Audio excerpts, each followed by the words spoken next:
Hi everyone, my name is Karen. This is my channel RatherBeReading, and today I'm bringing to you my November marked as to read video.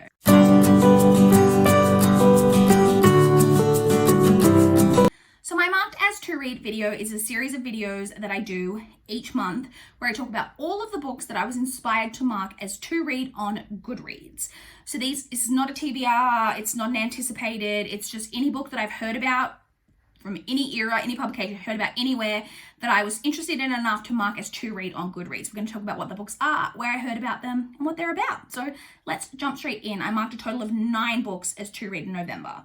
So the first 2 are both books that I heard about on Russell from Ink and Paper Blogs channel. The first of those is These Violent Delights by Micah Nemereva. This is a story about a male really toxic relationship. I believe it's a friendship first, but I think it may turn into more of a romantic relationship, but I'm not exactly sure. But it sounds like it's an incredibly in-depth look into this really toxic relationship. And I love toxic friendship themes in books, and I mainly read about them in relation to women. So I thought it'd be very interesting to read a male equivalent of that type of story. And the second one I heard about from Russell was Hench by Natalie Zena Walshotz. So this one is like fantasy sci-fi type of story, but it's about a woman who is left really badly injured by a superhero after some kind of event that the superhero has done some kind of miraculous saving, but she is left really injured, and she's not the only one.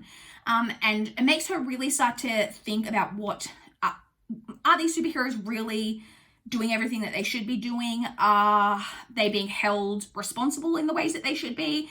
And through all of looking at all of that type of thing, she ends up being employed and working for a supervillain, I believe. I don't really know too much about it apart from that. That's the vague idea in my head of what I've got, of what it's about. And it just sounded very interesting. And so I marked that one as to read. The next is one that I saw on NetGalley. And I came across a NetGalley. And it's a nonfiction memoir / true crime. It's called The Babysitter, My Summers with a Serial Killer by Liza Rodman and Jennifer Jordan.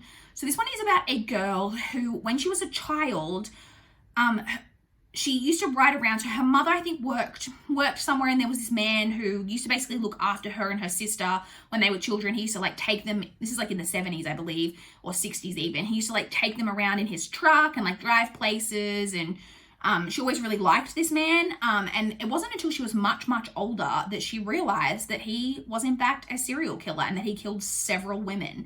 And it's about her looking back on that. I believe it looks at the crimes, but also looks about how she saw him. It just sounded very interesting, and a really interesting lens to put on a serial killer true crime story.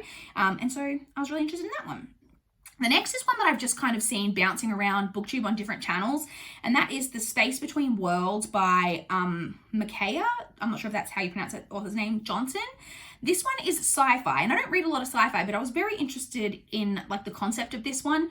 It's about a character who, there's all different worlds, there's heaps of different planets and different worlds, and you can basically travel between all the different worlds, but you can only travel to another universe or world where your counterpart, your equivalent of you in that other world is, so I don't think it's planets, I believe it's more alternate dimension world type things. You can only travel to an alternate world where your counterpart is no longer living. And I believe that there's hundreds of worlds, and she can travel to most of them because she's only alive in 14 remaining universes or something. However, then the remaining of her counterparts who are alive in other worlds all start to be killed off, and it follows that story. It just sounds very interesting, and I've heard pretty positive things about it. And so I was interested in that one. The next 2 come from a Goodreads blog post about upcoming YA historical fiction. The first one is The Invention of Sophie Carter by Samantha Hastings. This one is set in 1851 and it follows twins. You guys know how I feel about twins. It's a massive buzzword for me. But it basically follows these 2 twin sisters who are very different from each other. One is, I think, more scientific. One is much more interested in art. They're very different from each other, and they both really want to travel. I'm not sure where they're living, maybe in France, but I'm not exactly sure. I might have just made up the whole France thing. But they both want to travel to London. Or maybe they just live in England, but not in London. I don't even know. They both want to travel to England, not to England, to London, for different reasons. I think one wants to like see a bunch of different museums and one wants to like see different art things. I don't know. They both want to travel there for different reasons. And they write to an aunt of theirs who lives in London asking her to like host them so that they can come over. She writes back and she will only agree to host one twin. And so they decide that they're both going to go over and that they're just going to switch off at different times and pretend to be one twin, but so that they can both do everything that they want to do over there. And I believe that a lot of hijinks ensue, because I believe they both have a romantic interest as well. There's a lot of hijinks. The twin hijinks is referred to in the synopsis as being similar to the Parent Trap. I mean, that sounds great. So it just sounds like a lot of fun. And so I marked that one as to read. And then the second one from that blog post was The Degenerates by J. Albert Mann. And this one is set in the early 20th century and follows a group of girls who are all patients at some kind of like institution for young girls, some kind of mental institution. And it just follows, I believe, their lives and I think they're not treated well by staff and they're all kind of basically trying to get by. And that just sounded really interesting. I'm always interested in girls, and I'm also very interested in the way that women were treated historically, that anytime that a woman acted differently or differently to the way that men expected her to act, how that generally meant that there was something wrong with you mentally and you were just immediately placed in a mental asylum. It was a thing. So yeah, I was interested in that one. The next book I marked as to read was one that I saw on Simon from Savage Reads channel. He did a video about like recommending autumnal reads, and one that he spoke about in that video was Fell by Jen Ashworth. This one is like, I believe it's literary fiction somewhat, but it's got some like magical elements, like magical realism going on in it. It's about a girl who returns to her childhood home, and I believe that there's the ghost of her parents are like living there overseeing her, and that causes them to reflect on the summer in like the 60s where they had a house guest who like turned out to be really creepy. I don't know. It just sounded very, very interesting. And so I was interested in it. The next one I didn't hear about anywhere in particular, but I was just thinking to myself about how much I love Victorian sensation novels, like in the style of like The Woman in White by Wilkie Collins, Lady Audley's Secret by Mary Elizabeth Braddon. I love those stories. And so I just did a Google search of like Victorian sensation novels, wanted to know what some of the other big name Victorian sensation novels are that I haven't read. And I came across one called East Lynne by, I believe it's by Ellen Wood, but who is referred to quite commonly as Mrs. Henry Woods.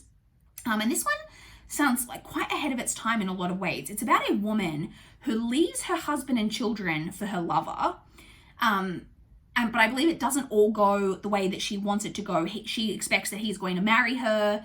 The lover is going to marry her. She's pregnant with his illegitimate child. He then refuses to marry her, and a lot of sordid stuff happens. It just sounded all very interesting. Like I said, it was one of the big name Victorian sensation novels that I could find. And so I'm interested in reading it. And then the final book that I marked as to read is one that I've heard about in a lot of places, but the thing that really intrigued me was when Books and Lala talked about it, and that is Goodbye Beautiful by Amy Malloy. So this one is a thriller. I believe it's about a woman who her husband is a therapist of some kind, a psychiatrist of some kind, and they've moved into a new home, and she realizes that through the vents or something, she can hear a lot of the sessions that are going on, like her husband's sessions.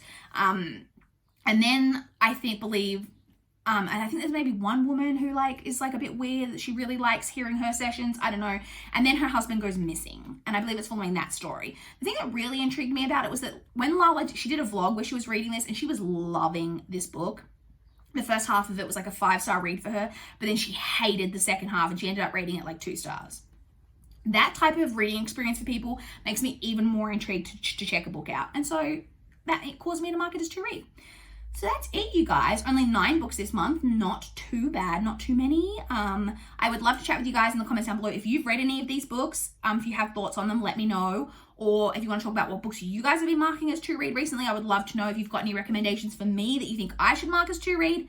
Definitely let me know that. I would love to chat down below. Please like this video if you liked it. Please subscribe if you want to see more from my channel. That is all I have for this video today. Bye, guys.